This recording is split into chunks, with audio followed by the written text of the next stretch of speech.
In our last discussion, we spoke about identity, not the identity assigned by culture, but the identity forged through action and discipline. Here's the problem. Identity doesn't collapse because life becomes difficult. It collapses because thoughts become disordered, because of misalignment. Before life unravels outwardly, it unravels conceptually. What you repeatedly do is shaped by what you consistently think, and what you consistently think is shaped by what you've never examined. If we're serious about identity, we must now examine the architecture of thought. Alignment begins with definition. Every life is structured upon assumed meaning. So let's examine the structure. There's a hierarchy beneath your thinking, and it's already governing you. Let's start at the top. Truth. What do you mean when you say truth? Not rhetorically, precisely. Is truth discovered, or is it constructed? Is it binding or negotiable? If truth bends with preference, everything built on it bends. And a foundation that bends cannot support obedience. Now, freedom. Is freedom the absence of restraint, or the capacity to live within what's real? Autonomy without order is not freedom, it's exposure. Now, success. Whatever you name as success, you'll serve, and what you serve, you'll sacrifice for. And love. What do you mean when you use that word? Is love affirmation without correction, sentiment without truth? Or is love the willingness to submit to what is good, even when it confronts you? Truth governs belief, freedom governs behavior, success governs direction, love reveals allegiance. Most people don't choose their definitions, they inherit them. From family, from culture, from even their own desires. What is inherited without examination quietly assumes authority.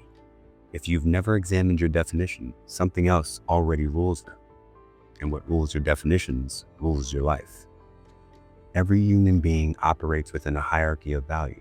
Something sits at the top. Something has the final word. When tension rises, what voice do you obey? When sacrifice is required, what standard determines the choice? Whatever occupies the decisive moment in the hierarchy of choice is your highest value. What governs your mind will govern your life. Everyone serves something. It may not necessarily be religion, it may not necessarily be prayer, but something governs your time, your energy, and even your fears. For some, it's money. Others, approval. Others, autonomy, comfort, pleasure, intellect. We orient our lives for what we truly worship. Here's the difficulty. If money is supreme, why the anxiety? If pleasure is supreme, why the dissatisfaction? If the self is supreme, why the internal conflict? A divided mind can never produce a stable life. Division at the level of thought is fragmentation in behavior. You have heard the phrase, watch your thoughts. This is not caution, it's examination.